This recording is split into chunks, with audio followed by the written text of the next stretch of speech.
Hello बच्चों, आप लोग कैसे हो? आई होप सभी अच्छे होंगे। इस क्लास में हम लोग सीबीएसई बोर्ड क्लास 10th के मैथ्स को पढ़ने वाले हैं। ठीक है, यह चैप्टर नंबर 7 है, कोऑर्डिनेट ज्योमेट्री हम लोग पढ़ रहे हैं और यह अपना लेक्चर नंबर 6 है। ठीक है, लेक्चर नंबर 5 तक में हम लोग कोऑर्डिनेट ज्योमेट्री के बहुत ढेर सारे कंसेप्ट को डिस्कस कर चुके हैं और एनसीईआरटी के एक्सरसाइज 7.1 को अच्छे से सॉल्व करके उसको समझ चुके हैं। ठीक है, तो अपने पास क्लास 10th मैथ्स के 2 चैनल्स हैं। अगर आप सीबीएसई बोर्ड से पढ़ते हो तो आप मैथ मैजिक 0.5 को सब्सक्राइब कर लेना। अगर आप बिहार बोर्ड से पढ़ते हो तो आप मैथ्स फॉर बोर्ड को सब्सक्राइब कर लेना। ठीक है, दोनों चैनल्स का लिंक इस वीडियो के डिस्क्रिप्शन में आपको मिल जाएगा। और ये जो अपना चैप्टर है कोऑर्डिनेट ज्योमेट्री जो कि अभी चल रहा है, इसके प्लेलिस्ट का लिंक भी इस वीडियो के डिस्क्रिप्शन में मिल जाएगा। वहां से जाके आप 1 by 1 करके पूरे लेक्चर्स को अगर फॉलो करते हो तो बिल्कुल अच्छे से आप कोऑर्डिनेट ज्योमेट्री समझ पाओगे और जो भी आपके एग्जाम में क्वेश्चन आने वाले हैं या जो ऑलरेडी प्रीवियस ईयर में क्वेश्चन पूछ चुके हैं, सभी क्वेश्चंस आपसे इजीली सॉल्व होंगे। ठीक है, तो देख लेते हैं कि आज के क्लासेस में हमें क्या क्या पढ़ना है। तो जो अपना एनसीईआरटी का एक्सरसाइज 7.2 है वह मेनली सेक्शन फार्मूला और मिड पॉइंट फार्मूला बेस्ट, मतलब एक्सरसाइज 7.2 है। तो उस एक्सरसाइज को अच्छे से लगाने के लिए हमें सेक्शन फार्मूला और मिड पॉइंट फार्मूला का कंसेप्ट अच्छे से आना चाहिए, इसके फार्मूले आने चाहिए और बेसिक क्वेश्चंस इस पे आने चाहिए। ठीक है, तो हम लोग पूरे बेसिक्स को क्लियर करेंगे और इसके फार्मूला को भी अच्छे से समझेंगे। ठीक है, तो बिल्कुल अच्छे से क्लियर हो गया होगा कि आज के क्लासेस में हम लोग क्या पढ़ने वाले हैं। ठीक है, तो जो सेक्शन फार्मूला और ये जो मिड पॉइंट फार्मूला है, इसके कंसेप्ट को अच्छे से समझने के लिए हमें कंसेप्ट ऑफ रेशियो पहले समझना पड़ेगा। ठीक है, बिकॉज जो भी अपने पास क्वेश्चन आएंगे उसमें बार बार जो टर्म रेशियो है वो बार बार आएगा, तो इसलिए जो कंसेप्ट ऑफ रेशियो इसको पहले एक बार हम लोग अच्छे से समझ लेते हैं। ठीक है, तो बिल्कुल ध्यान से देखना कि ये कंसेप्ट ऑफ रेशियो क्या होता है। ठीक है, तो एक लाइन सेगमेंट बनाते हैं ऐसे और इसकी मदद से हम लोग समझेंगे। बिल्कुल ध्यान से देखना। मान लो यहाँ पे पॉइंट ए है और यहाँ पे पॉइंट बी है। ठीक है, और इन दोनों पॉइंट्स के बीच में एक कोई पॉइंट पी लेते हैं जो कि इन दोनों को 2 इक्वल पार्ट्स में डिवाइड करता है। ठीक है, ये दोनों इक्वल पार्ट्स में डिवाइड करता है, यानी A P is equal to P B है। ठीक है, तो अगर आपसे ये पूछा जाए कि आप बताओ कि पॉइंट पी ए बी को किस रेशियो में डिवाइड कर रहा है, तो आप कैसे लिखोगे इसको? आप लिखोगे AP is to P B is equal to, देखो जो पॉइंट P है उसके लेफ्ट साइड एक पार्ट है और पॉइंट P के राइट साइड एक पार्ट है, तो इसको आप लिखोगे 1:1। ये जो इस टू होता है इसी को हम लोग रेशियो बोलते हैं। ठीक है, और ये जो इस टू वाला जो साइन है ये इसको हटाते हैं तो ये फ्रैक्शन में आ जाएगा, यानी AP by P B is equal to 1/1 आ जाएगा। इसको आप फ्रैक्शन में ऐसे भी लिख सकते हो। ठीक है, अब थोड़ा सा ध्यान देना यहाँ पे। ठीक है, ये दोनों रेशियो वाला है, इसको अगर आप ऐड कर रहे हो तो आपके पास 2 आ रहा है, मतलब ये आपको क्लियरली बता रहा है कि ये जो ए बी है इसको 2 बराबर पार्ट्स में डिवाइड करा गया है और ये जो पॉइंट पी है, यहाँ पे देखो दोनों पॉइंट पी कॉमन है। ये जो पॉइंट पी है उस पॉइंट पी से लेफ्ट साइड एक पार्ट है और पॉइंट पी से राइट साइड एक पार्ट है। ठीक है, तो अभी तक हम लोग ए बी को 2 इक्वल पार्ट्स में डिवाइड करके रेशियो के कंसेप्ट को समझे हैं। इसी पॉइंट ए बी को थोड़ा 3 इक्वल पार्ट्स में डिवाइड करते हैं और फिर रेशियो के कंसेप्ट को अच्छे से समझते हैं। ठीक है, तो मान लो सेम वही वाला पॉइंट 2 है, ए और बी। अब इसको हम लोग 3 इक्वल पार्ट्स में डिवाइड करेंगे। मान लो ये ए है और ये बी है। अपने पास इसके बीच में मान लो ये एक्स है और ये वाई है, मतलब ए बी को हम लोग 3 इक्वल पार्ट्स में डिवाइड कर चुके हैं। अब हमें बताना है कि ये जो पॉइंट एक्स है वह ए बी को किस रेशियो में डिवाइड कर रहा है और ये जो पॉइंट वाई है वह ए बी को किस रेशियो में डिवाइड कर रहा है। ठीक है, तो बिल्कुल ध्यान से सुनना। ये जो पॉइंट एक्स है, देखो ये एक्स से लेफ्ट साइड एक पार्ट है। ठीक है, क्योंकि हम लोग ए बी को 3 इक्वल पार्ट्स में डिवाइड किए हैं और एक्स से राइट साइड 2 पार्ट है। तो अगर आपसे पूछा जाए कि ये पॉइंट एक्स जो है ए बी को किस रेशियो में डिवाइड कर रहा है, तो इसको आप कितना कैसे लिखोगे?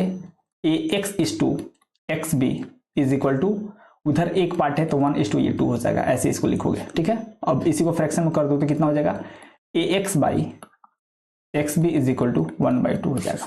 ठीक है, अब यहां से भी आप देख सकते हो कि अगर आप इन दोनों को ऐड करोगे तो आपके पास 3 निकल के आ रहा है, मतलब ये आपको क्लियरली बता रहा है कि ए बी को 3 इक्वल पार्ट्स में डिवाइड किया गया है, जिसमें से ये जो पॉइंट एक्स है जो कि दोनों में कॉमन है, एक्स से लेफ्ट साइड एक पार्ट है और एक्स से राइट साइड 2 पार्ट है।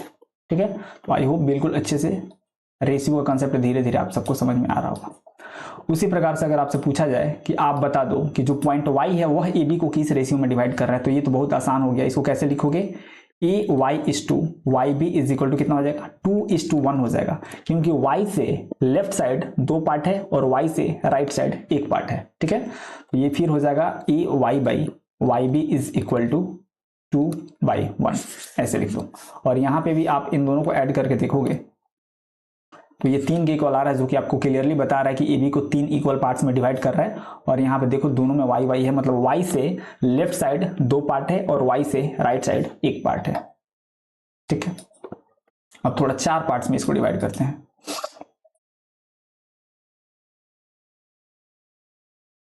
तो मान लो ये पॉइंट ए है, ये बी है, और यहाँ पे कोई कहीं लिख लो एल एम और एन। ठीक है, तो फटाफट से इसका रेशियो आप बता दो बस।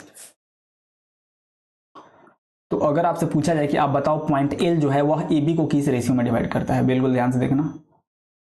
तो एल से लेफ्ट साइड ये 1 पार्ट है, ठीक है, और एल से राइट साइड देखो तो एल से राइट साइड कितना पार्ट है, एल से राइट साइड 3 पार्ट है। तो जो पॉइंट एल है वह ए बी को 1:3 के रेशियो में डिवाइड कर रहा है। तो कैसे लिखोगे इसको, A L is to L B is equal to 1:3, यानी A L by L B is equal to 1:3, ऐसे लिखोगे। ठीक है, और यहां से इन दोनों को अगर आप ऐड कर लोगे तो यहां से आपको पता चल जाएगा कि जो ये 4 के इक्वल आ रहा है, मतलब ए बी को 4 इक्वल पार्ट्स में डिवाइड करा गया है, जिसके मतलब एल के लेफ्ट साइड 1 पार्ट है और एल के राइट साइड 3 पार्ट है। ऐसे कर सकते हो। उसी प्रकार से आप एम को भी कैलकुलेट कर सकते हो, एन को भी। थोड़ा एन को एक बार कैलकुलेट करके बताओ तो देखना जरा।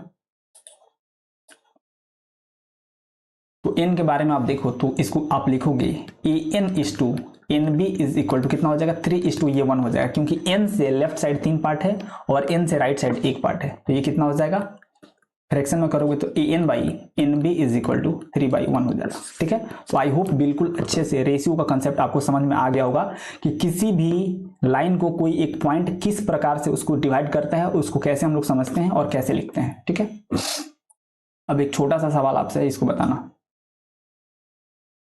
ठीक है, मान लो ये x है और ये y है, इसको यहाँ पे कोई एक पॉइंट P है जो कि 8:7 के रेशियो में डिवाइड कर रहा है। तो इससे आप क्या समझते हो, बिल्कुल ध्यान से देखना। अगर आप इन दोनों को जोड़ोगे तो आपके पास 15 निकल के आ रहा है, मतलब ये 15 आपको बता रहा है कि ये जो एक्स वाई पॉइंट है इसको 15 इक्वल पार्ट्स में डिवाइड करा गया है, जिसमें पॉइंट P से लेफ्ट साइड 8 पार्ट है और पॉइंट P से राइट साइड 7 पार्ट है। ठीक है, तो इसको रेशियो में अगर आप लिखो तो कैसे लिखोगे, XP is to PY is equal to 8:7 लिखोगे। और इसको फ्रैक्शन में लिखना हो तो कैसे लिखोगे, XP by PY is equal to 8/7, ऐसे लिखोगे। ठीक है, तो बिल्कुल अच्छे से रेशियो का कंसेप्ट समझ में आ गया होगा।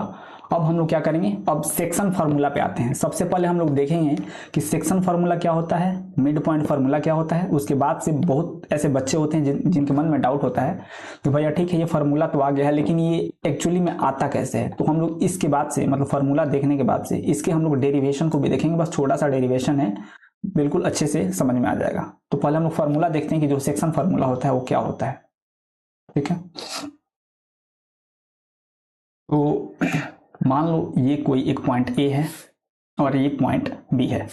A का कोऑर्डिनेट मान लो x1, y1 है और ये जो B है इसका कोऑर्डिनेट x2, y2 है। ठीक है, इन दोनों के बीच में कहीं भी एक कोई पॉइंट P होगा जो इस AB को m:n के रेशियो में डिवाइड कर रहा होगा। तो हमसे इस P का कोऑर्डिनेट पूछा है कि बताना इस P का कोऑर्डिनेट क्या होगा। ठीक है, तो इसी को हम लोग सेक्शन फार्मूला बोलते हैं या फिर डिवीजन फार्मूला बोलते हैं। ठीक है, इसको हम लोग डिवीजन फार्मूला भी बोलते हैं।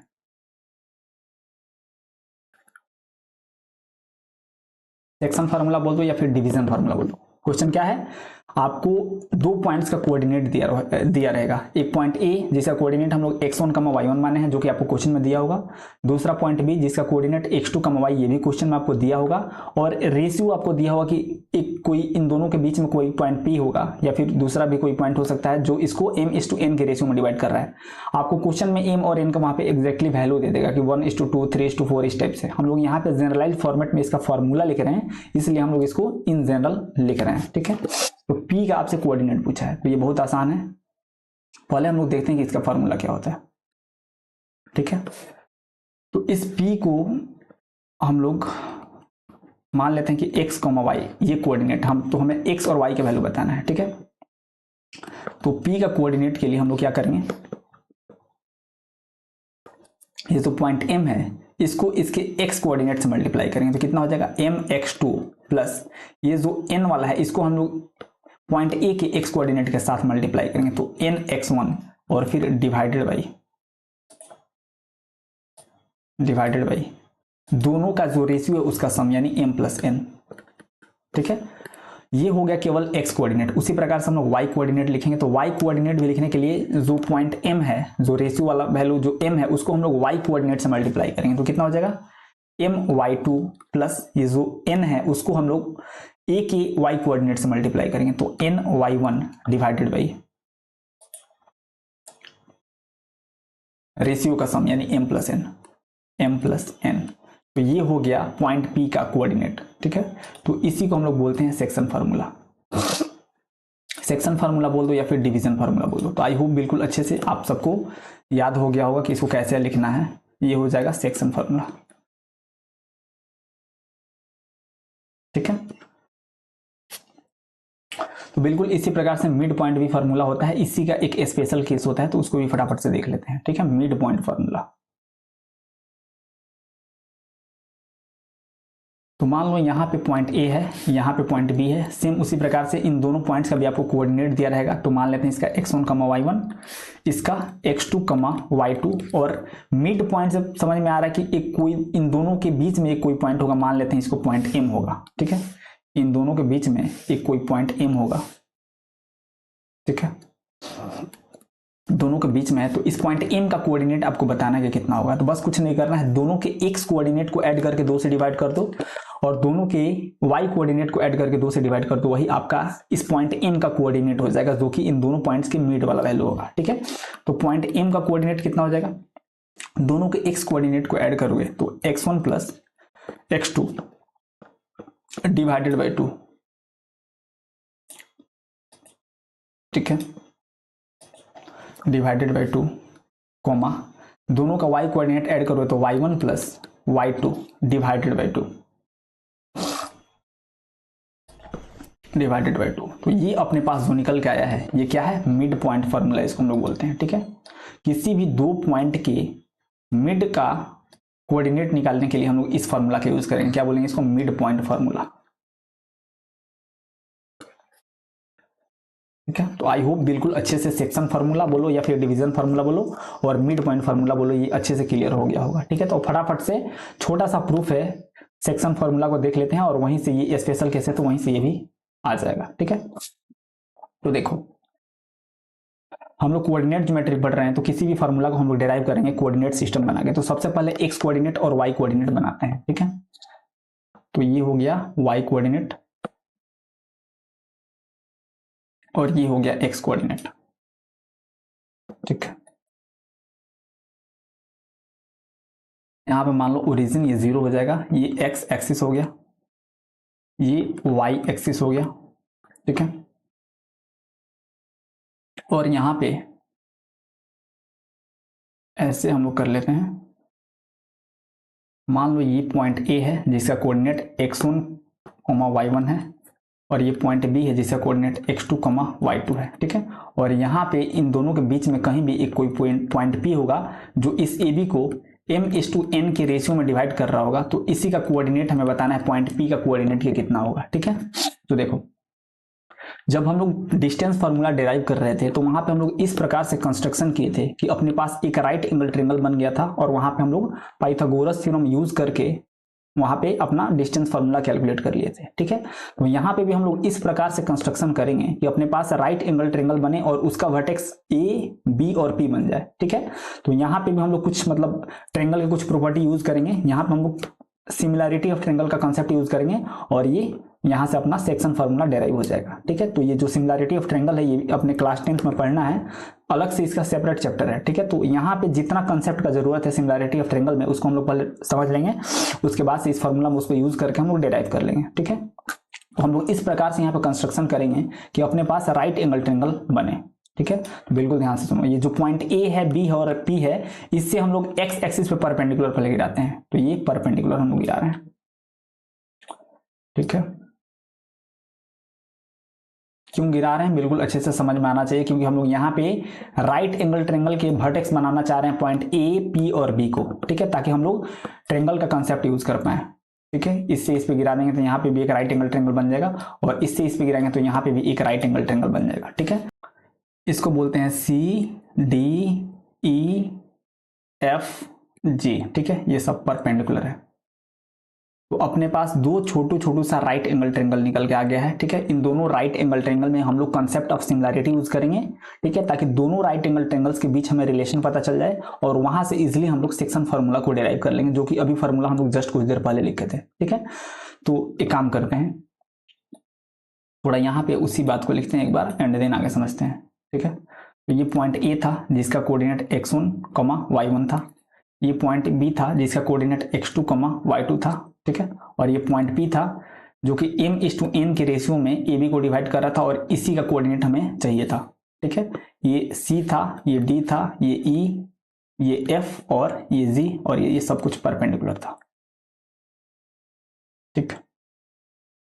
अब ध्यान से सुनो, अगर आपसे पूछा जाए O से लेके C तक का डिस्टेंस कितना है तो आप कितना बताओगे? बिल्कुल ध्यान से सुनना, तभी समझ में आएगा, ठीक है। O से लेके C तक का जो डिस्टेंस है ये x1 के इक्वल होगा। क्यों? क्योंकि ये जो पॉइंट A है, ओरिजिन से x1 यूनिट चला होगा तब ये पॉइंट C पे आया होगा, फिर यहां से y1 यूनिट ऊपर गया होगा तब पॉइंट A पे गया होगा।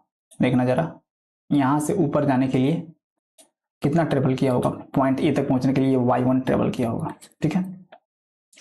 उसी प्रकार से आपसे पूछा जाए कि ओरिजिन से D तक आने के लिए वैल्यू कितना होगा, तो ये वाला जो कोऑर्डिनेट था, ये वाला, ये x, y था, तो ये कितना हो जाएगा, ये x के इक्वल हो जाएगा, ठीक है। और यहां से ऊपर जाने के लिए, ये वाला डिस्टेंस कितना हो जाएगा, ये y के इक्वल हो जाएगा, y के इक्वल, ठीक है, ये y के इक्वल हो जाएगा, ठीक है। तो अगर आपसे पूछ दिया जाए कि आप तो बताओ कि ये वाला डिस्टेंस कितना है, ये वाला, तो कितना बताओगे आप? x में से x1 घटा दोगे तो ये वाला डिस्टेंस आपके पास निकल के आ जाएगा, ठीक है। ये कितना हो जाएगा, ये हो जाएगा x माइनस x1, ठीक है। और इसको अगर आप ध्यान से देखो तो ये एक रेक्टेंगल बन रहा है, और इस रेक्टेंगल का जो अपोजिट साइड होता है आपस में इक्वल होता है, मतलब इसी के इक्वल ये वाला डिस्टेंस भी हो जाएगा, ये वाला भी कितना हो जाएगा, ये भी x माइनस x1 के इक्वल हो जाएगा, ठीक है। उसी प्रकार से अगर आप ध्यान से देखो तो ये वाला डिस्टेंस कितना हो जाएगा, ये वाला डिस्टेंस कितना हो जाएगा, ये हो जाएगा आपका y माइनस y1 हो जाएगा, ठीक है। क्योंकि d से लेके p तक का जो डिस्टेंस है वह y के इक्वल है, और d से लेके f का जो डिस्टेंस है वह y1 के इक्वल है। d से लेके ये जो डिस्टेंस है f के, ये वाला, ये y1 के इक्वल है, ये y1 के इक्वल है, क्योंकि ये जो रेक्टेंगल बन रहा है उसका अपोजिट साइड आपस में इक्वल होता है, तो ये अगर y1 के इक्वल है तो ये भी y1 के इक्वल हो जाएगा। और d से लेके p तक का जो डिस्टेंस है वह y के इक्वल है, इसलिए p से लेके f तक का डिस्टेंस जो होगा वह y माइनस y1 के इक्वल हो जाएगा, ठीक है। तो आप देख सकते हो कि अपने पास ये जो राइट एंगल ट्रेंगल बना है, इसके अपने पास दो साइड से निकल के आ चुके हैं। उसी प्रकार से इसका भी हमें निकालना है, तो देखो कैसे निकालेंगे। अगर आपसे पूछा जाए कि ओरिजिन से लेके पॉइंट E तक और E से लेके पॉइंट B तक जाने में कितना डिस्टेंस ट्रेवल करना पड़ा होगा, ठीक है, तो देखो कितना करना पड़ा होगा। ये डिस्टेंस हो जाएगा, यहाँ पे कोऑर्डिनेट देखो, पॉइंट B का कोऑर्डिनेट देखो, वहां से आप इजीली सब कुछ बता पाओगे, ठीक है। तो ये x कोऑर्डिनेट हो जाएगा x2 के इक्वल, और ये हो जाएगा y2 के इक्वल, ठीक है। उसी प्रकार से अगर आपसे पूछ दिया जाए कि आप ये वाला डिस्टेंस बताओ कितना होगा, तो ये वाला डिस्टेंस कितना हो जाएगा, ये हो जाएगा x2 माइनस x के इक्वल हो जाएगा, ठीक है। और यहाँ पे भी ये एक रेक्टेंगल बन रहा है, तो इसके भी जो अपोजिट साइड होंगे आपस में इक्वल होंगे, यानी ये जो साइड होगा ये भी कितना हो जाएगा, ये भी x2 माइनस x के इक्वल हो जाएगा, ठीक है। उसी प्रकार से ये छोटू सा ये जो डिस्टेंस है ये कितना हो जाएगा, ये हो जाएगा y2 माइनस y के इक्वल, ठीक है।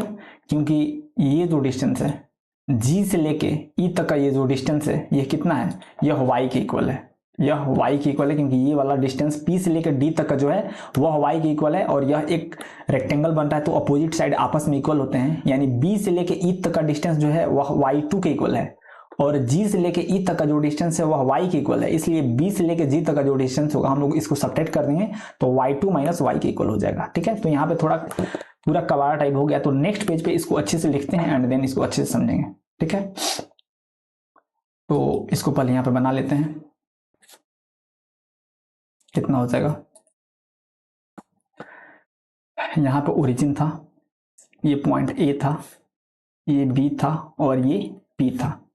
ठीक है, ये x1 कमा y1 था, ये x2 कमा y2 था, इसका कोऑर्डिनेट x कमा y था और ये m/n के रेशियो में डिवाइड कर रहा था। यानी इसको आप कैसे लिख सकते हो, इसको आप लिख सकते हो AP/PB is equal to m/n, यानी AP/PB is equal to m/n, इसको आप इजिली लिख सकते हो। ठीक है, बिकॉज अभी जब हम लोग रेशियो का कंसेप्ट समझ रहे थे तो इसी प्रकार से हम लोग वहां पे लिखे थे। ठीक है, इसको हम लोग C बोले थे, D, E, F और ये Z था। ठीक है, ये वाला जो डिस्टेंस अपने पास निकल के आया था ये कितना आया था, ये वाला डिस्टेंस अपने पास x माइनस x1 के इक्वल निकल के आया था।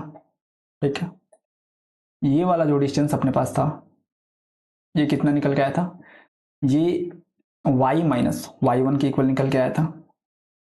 ठीक है, आप मिला लेना। उसी प्रकार से ये वाला जो डिस्टेंस है इसको आप देखोगे तो ये x2 माइनस x के इक्वल निकल के आया था, राइट। और ये वाला जो डिस्टेंस था ये अपने पास y2 माइनस y के इक्वल निकल के आया था। ठीक है, तो यहाँ पे अपने पास दो राइट एंगल ट्रेंगल आ चुका है और दोनों के हम लोग साइड्स इजीली निकाल पाए हैं। ठीक है, तो दोनों ट्रेंगल्स के बीच हम लोग रिलेशन दिखाने के लिए सिमिलैरिटी ऑफ ट्रेंगल वाले कंसेप्ट का यूज हम लोग करेंगे। ठीक है, तो पहले सिमिलैरिटी ऑफ ट्रेंगल का जो कंसेप्ट यहाँ पे यूज होने वाला है उसको हम लोग अच्छे से समझते हैं, क्योंकि हम लोग क्लास 9th में ऑलरेडी कंकरेंसी पढ़ चुके हैं और क्लास 10th में हमें सिमिलैरिटी पढ़ना है। ठीक है, तो ये काफी एक दूसरे के जैसा होता है, बस थोड़ा सा डिफरेंस होता है, लेकिन कोई भी दो ट्रेंगल आपस में सिमिलर कब होते हैं इसको थोड़ा अच्छे से समझते हैं। ठीक है, अगर किसी दो ट्रेंगल्स के एटलीस्ट दो एंगल आपस में इक्वल हो जाए तो डबल ए क्राइटेरिया से दोनों ट्रेंगल आपस में सिमिलर हो जाते हैं, और कोई भी दो ट्रेंगल एक बार आपस में सिमिलर हो गया तो उसके जो कॉरस्पॉन्डिंग एंगल होते हैं आपस में इक्वल होते हैं और कॉरस्पॉन्डिंग साइड्स का जो रेशियो होता है वो भी आपस में प्रोपोर्शनल हो जाता है। ठीक है, तो इस बात को थोड़ा एक बार अच्छे से समझ लेते हैं, बिल्कुल ध्यान से देखना।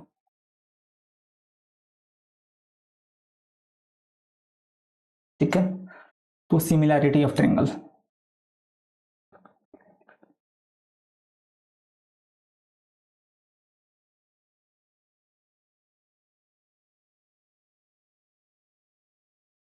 ठीक है।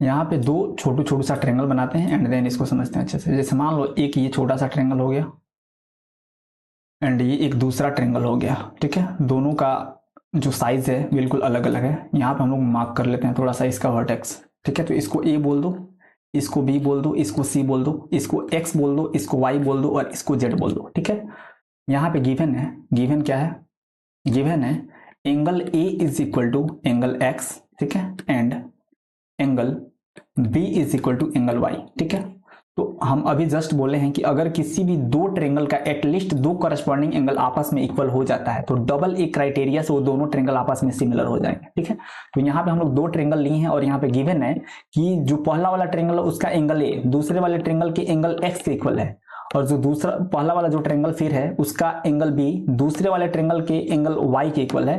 तो यहाँ पे दोनों ट्रेंगल्स के एटलीस्ट दो एंगल आपस में इक्वल हो चुके हैं जो कि दोनों कॉरस्पॉन्डिंग एंगल्स हैं, इसलिए ये दोनों ट्रेंगल आपस में सिमिलर हो जाएंगे। तो इसको हम लोग कैसे लिखेंगे, ट्रेंगल ए बी सी, हम लोग कॉन्करेंसी का साइन ऐसे दिखाते हैं और सिमिलर का साइन थोड़ा सा केवल उल्टा इस जैसा होता है। ठीक है, तो ये दोनों सिमिलर हो जाएगा ट्रेंगल एक्स वाई जेड के। ठीक है, तो एक बार कोई भी दो ट्रेंगल किसी भी क्राइटेरिया से सिमिलर हुआ हो, यहाँ पे डबल ए क्राइटेरिया से ये दोनों आपस में सिमिलर हुआ है, और एक बार कोई भी ट्रेंगल सिमिलर हो जाता है तो उसके जो कॉरस्पॉन्डिंग एंगल होते हैं आपस में इक्वल हो जाते हैं। यानी हम लोग यहाँ पे क्या लिखेंगे, angle A is equal to angle X लिखेंगे जो कि कॉरस्पॉन्डिंग एंगल है, angle B is equal to angle Y लिखेंगे। ठीक है, और क्या लिखेंगे, angle C is equal to angle Z लिखेंगे। ठीक है, ये तीनों कॉरस्पॉन्डिंग एंगल आपस में इक्वल हो गए और इनके जो कॉरस्पॉन्डिंग साइड्स का जो रेशियो होता है वह आपस में प्रोपोर्शनल होता है। यानी कॉरस्पॉन्डिंग साइड क्या हो जाएगा, ए बी और एक्स वाई हो जाएगा, उसी प्रकार से बी सी और वाई जेड हो जाएगा, और क्या हो जाएगा ए सी और एक्स जेड हो जाएगा। तो क्या लिखेंगे हम लोग, A B by X Y, A B by X Y is equal to B C by Y Z, B C by Y Z is equal to A C by X Z. ठीक है, तो ये corresponding sides proportional हो गया। ठीक है, तो इतना हम लोग रिजल्ट लिख सकते हैं, कोई भी दो ट्रायंगल आपस में सिमिलर हो गए तो। ठीक है, तो सेम इसी कंसेप्ट को हम लोग यहाँ पे अप्लाई करेंगे अपने सेक्शन फार्मूला के डेरिवेशन में, और अपना जो फार्मूला है इजिली प्रूफ हो जाएगा। ठीक है, तो बिल्कुल ध्यान से सुनना। यहाँ पे हम लोग क्या करेंगे, जो अपने पास प्रूफ करना है वहां पे दो एंगल्स इक्वल करेंगे, और सिमिलरिटी ऑफ ट्रायंगल वाला कंसेप्ट से हम लोग डबल एक क्राइटेरिया से उसको सिमिलर बोल देंगे, और वहां पे हम लोग क्या करेंगे, साइड्स के रेशियो को प्रोपोर्शनल करके सिंप्लीफाई करेंगे, तो अपने पास फॉर्मूला निकल के आ जाएगा, जो कि हम लोग पहले लिख चुके हैं ऑलरेडी। ठीक है,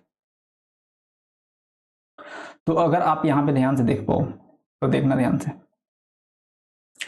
ये एंगल 90 डिग्री बन रहा है और ये भी एंगल 90 डिग्री बन रहा है। ठीक है, तो एक काम करते हैं, सबसे पहले ये सिमिलरिटी वाला लिखने से पहले हम लोग पहले लिख लेते हैं कि क्या हमें गिवन था, क्या हमें निकालना है, और हम लोग यहाँ पे क्या कंस्ट्रक्शन किए हैं। ठीक है, तो हमें गिवन क्या क्या था, एक बार थोड़ा लिखना।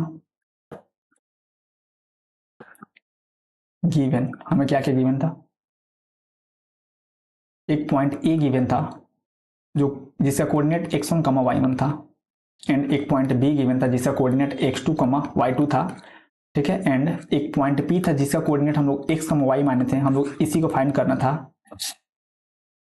ठीक है, जो डिवाइड कर रहा था A be in the ratio m/n। ठीक है, तो इसी बात को आप कैसे लिख सकते हो, इसी बात को हम लोग यहाँ पे लिखे थे, बिल्कुल ध्यान से देखना। क्या लिखे थे, हम लोग लिखे थे A P by P B is equal to m by n, A P by P B is equal to m by n। ठीक है, ये तो हो गया कि हमें क्या गिवन था। ठीक है, हमें कैलकुलेट क्या करना था, टू कैलकुलेट या फिर टू फाइंड, टू फाइंड क्या हमें फाइंड करना है, कोऑर्डिनेट ऑफ पॉइंट पी। ठीक है, फाइंड कर रहे हैं, यानी x y हमें कैलकुलेट करना है। ठीक है, और हम लोग कंस्ट्रक्शन क्या किए हैं अपने डेरिवेशन को करने के लिए, कंस्ट्रक्शन क्या किए हैं हम लोग, ध्यान से देखना। हम लोग क्या किए हैं, पॉइंट ए से, पी से और बी से एक्स एक्सिस पे हम लोग परपेंडिकुलर गिराए हैं, यानी A C, P D and B C,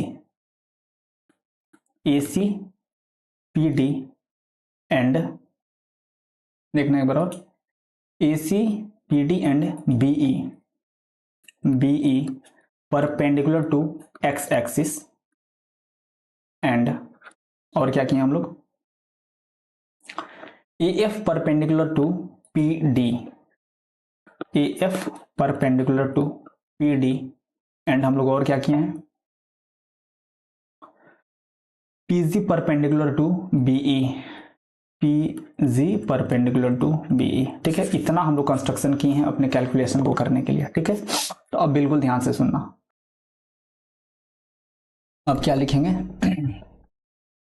in triangle P A F and triangle B P G, एक बार मिलाते हैं, ट्रायंगल पी ए एफ और बी पी जी। ठीक है, बी पी जी, इसको अच्छे से ध्यान से देखना। दोनों ट्रायंगल्स में हमें एटलीस्ट अगर दो एंगल्स को हम लोग इक्वल दिखा दिए तो दोनों आपस में ट्रायंगल सिमिलर हो जाएंगे, और यहाँ पे हम लोग क्या करेंगे, साइड्स के रेशियो को प्रोपोर्शनल हम लोग दिखा के अपना काम आगे कर सकते हैं।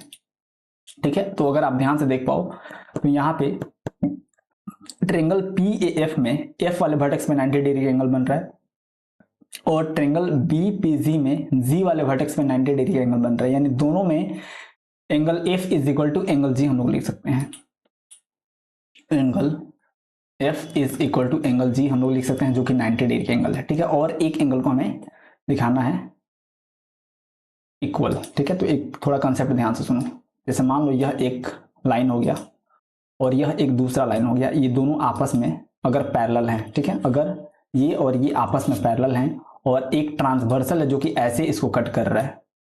तो क्या आप ये वाला जो एंगल है इस वाले एंगल की इक्वल दिखा सकते हो कि नहीं? डेफिनेटली दिखा सकते हो, ये दोनों कॉरेस्पॉन्डिंग एंगल से आपस में इक्वल हो जाएंगे। ठीक है, तो सेम इसी कंसेप्ट को हम लोग यहाँ पे लगाने वाले हैं, बिल्कुल ध्यान से देखना।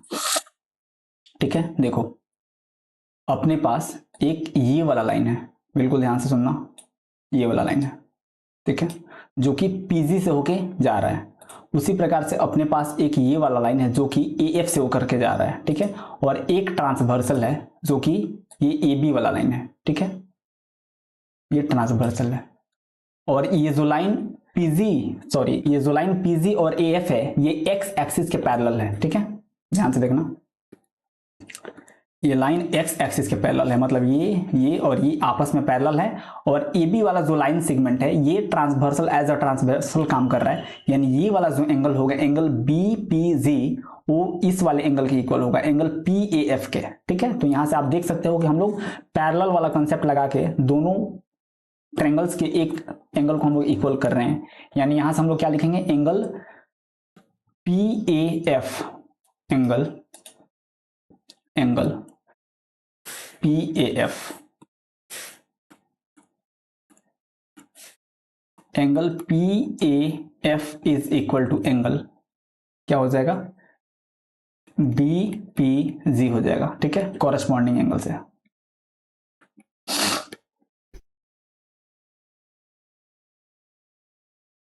एक बार और इसको मिला लो, angle P A F, angle P A F is equal to B P G. ठीक है, बी पी जी बिल्कुल सही है। अब अपने पास आप देख सकते हो कि दो एंगल्स इक्वल आ चुके हैं दोनों ट्रायंगल्स के, तो अब यहां से हम लोग बोल दें कि दोनों ट्रायंगल आपस में सिमिलर है। ठीक है,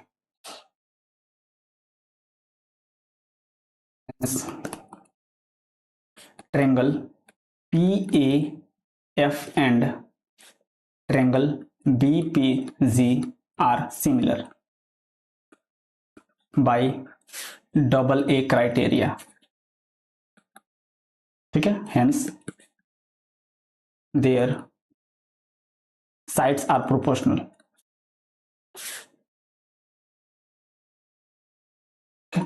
इनके साइड्स आपस में प्रोपोर्शनल हो जाएंगे, तो साइड्स हम लोग प्रोपोर्शनल दिखाते हैं। ठीक है,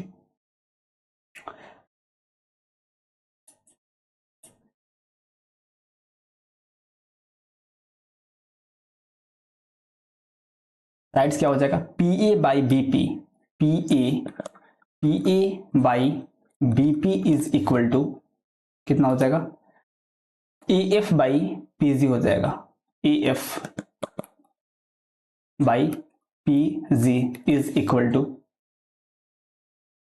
P F by B G, P F by B G. ठीक है, तो ये इनके कॉरेस्पॉन्डिंग साइड्स हो गए, corresponding sides of similar triangle.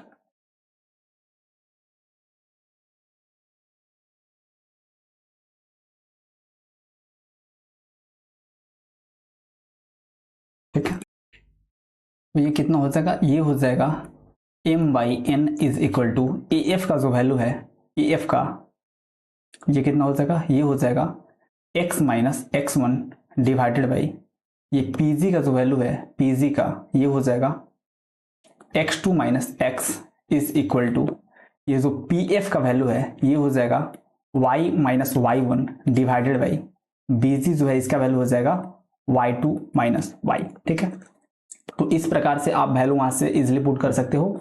ठीक है, अगर आप इन दोनों को आपस में कंपेयर कर दो तो आपके पास पॉइंट पी के एक्स कोऑर्डिनेट का वैल्यू निकल के आ जाएगा।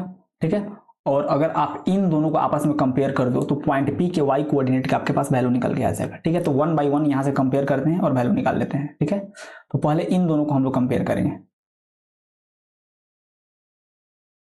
ठीक है, पहले इन दोनों को हम लोग कंपेयर करेंगे,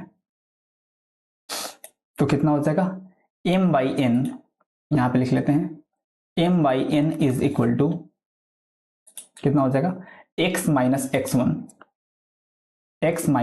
one divided by X two minus X. ठीक है, तो यहां पे क्रॉस मल्टीप्लाई कर लेते हैं, क्रॉस मल्टीप्लाई करने तो हो जाएगा m into X two minus X is equal to n into X minus X one. तो अंदर मल्टीप्लाई करोगे तो m X two minus m X is equal to n X minus n X one. ठीक है, इसको थोड़ा इधर बुला लो और इसको इधर भेज दो तो हो जाएगा m X two plus n X one is equal to m X plus n X. ठीक है, तो यहां से x कॉमन लोगे तो x into M plus n हो जाएगा और यहां से m X two plus n X one हो जाएगा। ठीक है, तो यहां से x का वैल्यू आप कैलकुलेट करोगे तो देखना कितना हो रहा है। x का वैल्यू हो जाएगा x is equal to m X two plus n X one divided by m plus n। ठीक है, तो अपने पास यही वाला x का वैल्यू निकल के आया था, मतलब जब हम लोग पॉइंट P का कोऑर्डिनेट निकाल रहे थे। तो ठीक है, उसी प्रकार से y कोऑर्डिनेट निकालेंगे तो क्या लिखेंगे, m by n is equal to कितना हो जाएगा, y minus Y one, y minus Y one divided by Y two minus Y. ठीक है, तो यहाँ पे भी क्रॉस मल्टीप्लाई कर लो तो m into Y two minus Y is equal to n into Y minus Y one. ठीक है, क्रॉस मल्टीप्लाई करोगे तो m Y two minus m Y is equal to n Y minus n Y one. ठीक है, तो यहाँ पे भी इसको इधर बुला लो, इसको इधर बुला लो। ठीक है, तो m Y two plus n Y one is equal to m Y plus n Y. ठीक है, तो ये हो जाएगा m Y two plus n Y one is equal to, यहाँ से आप y कॉमन लोगे तो m प्लस n हो जाएगा। ठीक है, तो फिर यहाँ से आपको फॉर्मूला दिख गया होगा, यहाँ से हम लोग y का वैल्यू कैलकुलेट कर लेंगे तो y इज इक्वल टू कितना हो जाएगा, y is equal to m Y two plus n Y one divided by m plus n हो जाएगा। ठीक है, तो ये अपने पास y कोऑर्डिनेट का वैल्यू निकल के आ गया। ठीक है, तो ये इसी बात को यहाँ पे एक बार अच्छे से देख लो। अपने पास दो पॉइंट था, एक पॉइंट ए और एक पॉइंट बी। इसका कोऑर्डिनेट x1 y1 गिवन था, इसका कोऑर्डिनेट x2 y2 गिवन था और बीच में कहीं भी एक पॉइंट P था जिसका कोऑर्डिनेट x, y था और इसी को हमें कैलकुलेट करना था। जो पॉइंट P है वह AB को m/n के रेशियो में डिवाइड कर रहा था। ठीक है, तो हम लोग इसका कोऑर्डिनेट कैसे निकाले, P का m x2 plus n x1 divided by m plus n। ठीक है, और m Y two plus n Y one divided by m plus n। ठीक है, तो यही फॉर्मूला अपने पास निकल के आया था। ठीक है, आप यहां से इजिली मिला सकते हो। ठीक है, और ये जो मिड पॉइंट फार्मूला होता है, अगर आप m/n के प्लेस पे 1:1 रख लो तो आपका मिड पॉइंट फार्मूला जो है वो भी डेराइव हो जाएगा। ठीक है, जहां जहां आपको m और n दिख रहा है वहां वहां अगर आप 1 डाल दोगे, m/n के प्लेस पे आप 1:1 डाल दो तो ये आपका जो पॉइंट P है वह AB का मिड पॉइंट हो जाएगा। तो यहाँ से आप इसको भी कैलकुलेट कर सकते हो। ठीक है, अगर पॉइंट P AB का मिड पॉइंट हो जाएगा तो यहाँ से m और n के प्लेस पे 1 डालोगे तो ये कितना हो जाएगा, ये हो जाएगा आपका x1 plus x2 by two comma y1 plus y2 by two हो जाएगा। ठीक है, तो यही अपना मिड पॉइंट फार्मूला था। ठीक है, तो यहाँ से हम लोग दोनों फार्मूला को बहुत आराम से इजीली कैलकुलेट कर चुके हैं। अब थोड़ा इस पे हम लोग प्रॉब्लम सॉल्व करना शुरू करते हैं ताकि जो भी बेसिक कंसेप्ट है वो अच्छे से क्लियर हो। ठीक है, ताकि हम लोग एनसीईआरटी के एक्सरसाइज 7.2 को इजीली सॉल्व कर पाए। ठीक है, अब फटाफट से क्वेश्चन सॉल्व करना शुरू करते हैं। ठीक है, बोला है question, find the coordinate of the point P which divides the line joining the points A and B in the ratio 3:1। ठीक है, तो यहाँ पे दो पॉइंट है और दोनों पॉइंट को एक कोई पॉइंट P है जो 3:1 के रेशियो में डिवाइड कर रहा है, तो पॉइंट P का कोऑर्डिनेट बताना है कि कितना होगा। ठीक है, तो इसको पहले ड्रॉ करते हैं उसके बाद से सॉल्व करेंगे। ठीक है, तो मान लेते हैं यह पॉइंट A है जिसका कोऑर्डिनेट 4, -3 दिया है। ये पॉइंट B है जिसका कोऑर्डिनेट 8, 5 दिया है और इन दोनों के बीच में कहीं भी, एग्जैक्टली बीच में नहीं, कहीं भी एक कोई पॉइंट P होगा जो इस AB को 3:1 के रेशियो में डिवाइड कर रहा है। तो इस पॉइंट P का कोऑर्डिनेट हमें बताना है कि कितना होगा। ठीक है, तो बस कुछ नहीं करना है, जो सेक्शन फार्मूला अभी हम लोग पढ़े हैं बस उसी को अप्लाई कर दो, आपका काम हो जाएगा। ठीक है, तो सेक्शन फार्मूला क्या होता है, ठीक है, सेक्शन फार्मूला क्या होता है, m(x2 + n(x1) divided by m + n, M Y two plus N Y one divided by M plus N होता है, ठीक है। और यहाँ पे आप देख सकते हो कि m और n का जो वैल्यू है, m का वैल्यू 3 और n का वैल्यू 1 दिया है, तो बस इसी फॉर्मूला का हम लोग यूज करेंगे और अपना काम हो जाएगा, ठीक। पॉइंट P का कोऑर्डिनेट हम लोग इजीली कैलकुलेट यहाँ से कर लेंगे। क्या हो जाएगा, पॉइंट P का कोऑर्डिनेट निकालेंगे तो m x2 यानी 3 इंटू 8 प्लस n x1 यानी 1 into 4 divided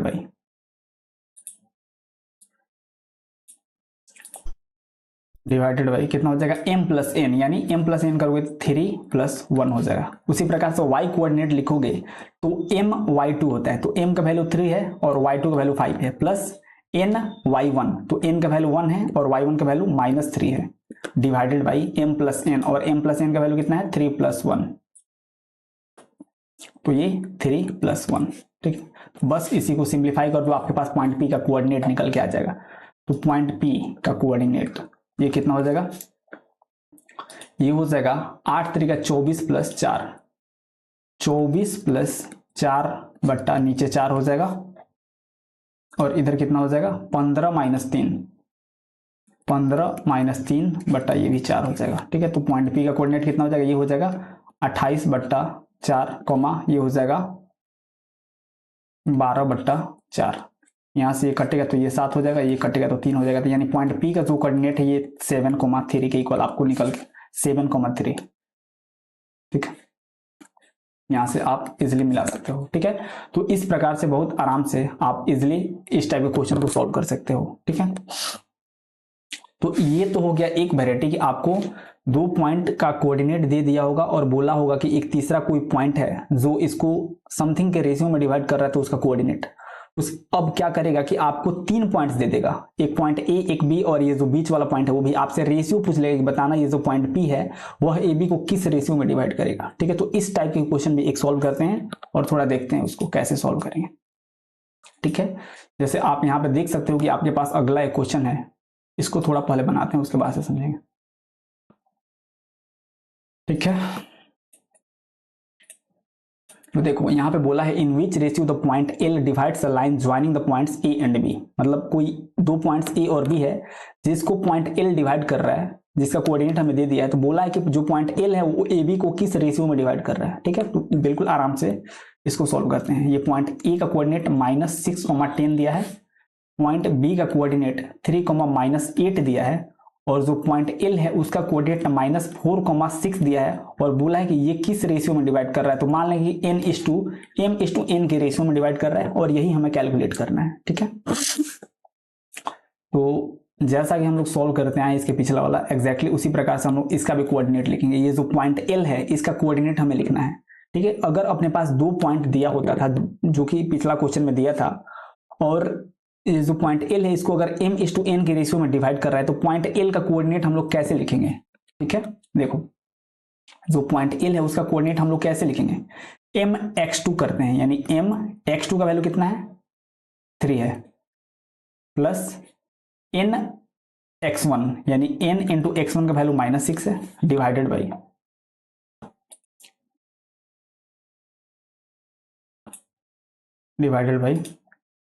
m plus N, तो यहाँ पे हो जाएगा m प्लस एन, कॉमा अब y कोऑर्डिनेट लिखेंगे तो कैसे लिखेंगे my2, तो m का वैल्यू m ही हो गया, y2 का वैल्यू -6 हो जाएगा, प्लस ny1 यानी n इंटू ये हो जाएगा 10 डिवाइडेड बाई m प्लस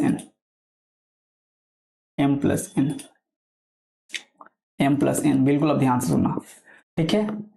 जो ये पॉइंट ए और बी है इसको पॉइंट एल m/n के रेशियो में डिवाइड कर रहा था, तो हम लोग पॉइंट एल के लिए कोऑर्डिनेट हम लोग अपने मन से इतना लिखे हैं, और क्वेश्चन में बोल रहा है कि नहीं पॉइंट एल का कोऑर्डिनेट इतना है, यानी इन दोनों कोऑर्डिनेट को आपस में इक्वल होना पड़ेगा तब जाके ये बात बिल्कुल सही होगा, ठीक है। तो हम लोग क्या करेंगे, ये भी पॉइंट एल का ही कोऑर्डिनेट है -4,6, और ये जो हम लोग निकाले हैं ये भी पॉइंट एल का ही कोऑर्डिनेट है, ठीक है। तो इन दोनों के एक्स कोऑर्डिनेट को अगर हम लोग आपस में कंपेयर कर दें तो यहाँ से अपना रेशियो निकल के आ जाएगा, ठीक है। आई होप बिल्कुल अच्छे से समझ में आ गया होगा,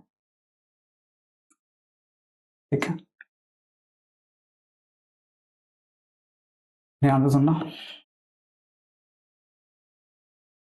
ये अपना पॉइंट x है, मतलब x कोऑर्डिनेट है और ये भी x कोऑर्डिनेट है, तो इन दोनों को आपस में हम लोग इक्वल करेंगे और इन दोनों को भी आपस में अगर हम लोग इक्वल करके कंपेयर कर दें, क्योंकि क्वेश्चन में बोल रहा है कि जो पॉइंट L है उसका कोऑर्डिनेट -4,6 है और जो हम लोग निकाले हैं पॉइंट L का कोऑर्डिनेट वो हम लोग कुछ इस प्रकार से m के फॉर्मेट में निकाले हैं, तो दोनों के अगर x कोऑर्डिनेट को हम लोग आपस में कंपेयर कर लें तो अपना काम हो जाएगा। ठीक है, तो जो क्वेश्चन में दिया था L का x कोऑर्डिनेट वो कितना है -4, यानी -4 इज इक्वल टू, और हम लोग जो निकाले हैं पॉइंट L का कोऑर्डिनेट उसमें x का वैल्यू कितना है, इसको सॉल्व करोगे तो ये हो जाएगा 3m -6n divided by m plus n। ठीक है, ये दोनों x कोऑर्डिनेट है। ठीक है, क्वेश्चन में इतना बोला था, हम लोग अपने मन से इतना कैलकुलेट किए थे। ठीक है, तो इन दोनों को थोड़ा आपस में कंपेयर करते हैं, देखते हैं क्या होता है। तो अगर यहाँ पे आप क्रॉस मल्टीप्लाई कर दो तो -4 into m plus n is equal to 3m -6n, तो ये -4m is equal to 3m -6n हो जाएगा। ठीक है, तो अगर आप m वाले को इसको इधर लाओगे और n वाले की उधर, तो 6n -4n is equal to 3m plus 4m हो जाएगा, यानी ये हो जाएगा आपका 2n is equal to 7m हो जाएगा। हमें m बाई n निकालना था, तो 2/7 is equal to m by n हो जाएगा। ठीक है, तो इसी को अगर आप रेशियो में लिखो तो m/n इज इक्वल टू कितना हो जाएगा, 2:7 हो जाएगा। ठीक है, यानी यहाँ से आप इजिली देख सकते हो कि ये जो पॉइंट L है वह AB को 2:7 के रेशियो में डिवाइड करेगा। ठीक है, हम लोग पॉइंट X वाले को, मतलब X कोऑर्डिनेट को कंपेयर किए तो अपने पास इतना निकल के आया है। अगर आप Y कोऑर्डिनेट को कंपेयर करते तो उससे भी ये जो रेशियो है m/n का वो एग्जैक्टली इतना ही निकल गया था। इसको भी एक बार करके हम दिखा देते हैं। तो क्वेश्चन में पॉइंट L का y कोऑर्डिनेट 6 से इक्वल दिया है और हम लोग जो निकाले हैं पॉइंट L का कोऑर्डिनेट उसका y कोऑर्डिनेट इतना है, तो दोनों को आपस में इक्वल करिए, यानी 6 इज इक्वल टू कितना हो जाएगा, देखना एक बार, -8m plus 10n, -8m plus 10n divided by m plus n हो जाएगा। क्रॉस मल्टीप्लाई करोगे तो 6m plus 6n is equal to -8m plus 10n हो जाएगा। ठीक है, इसको इधर लाओगे तो 14m इज इक्वल टू इस n को इधर लाओगे तो कितना हो जाएगा 4n, तो m बाई n करोगे तो कितना आ जाएगा 4/14, ये कटेगा तो 2, ये कटेगा तो 7, यानी m बाई n का जो वैल्यू है यह 2/7 आ गया। यानी यहाँ से आप बोल सकते हो कि m/n का जो वैल्यू है वह 2:7 के इक्वल निकल के आ जाएगा। ठीक है, तो यहाँ से भी आप देख सकते हो कि जो पॉइंट L है उसका जो वैल्यू है वह 2:7 के रेशियो में AB को डिवाइड कर रहा है। ठीक है, तो इस प्रकार से करके आप रेशियो को भी कैलकुलेट कर सकते हो और जो डिवीजन कर रहा है किसी रेशियो में तो उसका कोऑर्डिनेट भी निकाल सकते हो। ठीक है, अब एक लास्ट क्वेश्चन देखते हैं, बहुत ही आसान है। बोला है find the mid point of the line joining the points A and B। ठीक है, तो यहाँ पे 2 पॉइंट दिया है, दोनों का मिड पॉइंट निकालना है, तो ये तो बहुत आसान हो गया। तो इसको पॉइंट A बोल दो जिसका कोऑर्डिनेट 4,-6 दिया है, इसको पॉइंट B बोल दो जिसका कोऑर्डिनेट 8,-2 दिया है, और इन दोनों के बीच में कहीं भी पॉइंट एक P मान लो जिसका कोऑर्डिनेट हमें निकालना है। तो यहाँ पे कुछ नहीं करेंगे, दोनों के x कोऑर्डिनेट को ऐड करके 2 से डिवाइड कर देंगे और दोनों के y कोऑर्डिनेट को ऐड करके 2 से डिवाइड कर देंगे, तो अपने पास पॉइंट P जो कि AB का मिड पॉइंट है उसका कोऑर्डिनेट निकल के आ जाएगा। ठीक है, तो देखो दोनों का x कोऑर्डिनेट हो जाएगा 4 + 8 डिवाइडेड बाई 2 और ये हो जाएगा -6 - 2 डिवाइडेड बाई 2, तो ये कितना हो जाएगा, ये हो जाएगा 12/2 यानी ये 6 हो जाएगा, ये हो जाएगा -8/2 यानी ये -4 हो जाएगा। ठीक है, यानी जो पॉइंट P होगा उसका कोऑर्डिनेट 6, -4 होगा जो कि AB का मिड पॉइंट होगा। ठीक है, तो इस प्रकार से करके आप बहुत आसानी से सेक्शन फार्मूला और मिड पॉइंट फार्मूला के क्वेश्चन को सॉल्व कर सकते हो। ठीक है, तो आज के लिए इतना ही रहने देते हैं। अपने पास क्लास 10th के मैथमेटिक्स के 2 चैनल्स हैं। अगर आप CBSE बोर्ड से पढ़ते हो तो आप मैथ मैजिक 0.5 को सब्सक्राइब कर लेना। अगर आप बिहार बोर्ड से पढ़ते हो तो आप मैथ्स फॉर बोर्ड को सब्सक्राइब कर लेना। ठीक है, दोनों चैनल्स के लिंक इस वीडियो का डिस्क्रिप्शन में आपको मिल जाएंगे और ये जो अपना चैप्टर कोऑर्डिनेट ज्योमेट्री चल रहा है इसके प्लेलिस्ट का भी लिंक इस वीडियो के डिस्क्रिप्शन में डाला गया है। वहां से आप जाके लेक्चर नंबर 1 से पूरे लेक्चर्स को अगर आप अच्छे से फॉलो करते हो तो हर एक चीज आपको बिल्कुल डिटेल में अच्छे से समझ में आएगा और आप इजिली अपने बोर्ड एग्जाम में अच्छे से स्कोर कर सकते हो और जो ऑलरेडी प्रीवियस ईयर में क्वेश्चंस आ चुके हैं उसको भी आप सॉल्व कर सकते हो। ठीक है, तो ओके देन आज के लिए इतना ही रहने देते हैं, मिलते हैं फिर नेक्स्ट नए वीडियो में। तब तक के लिए have a good day, take care, bye.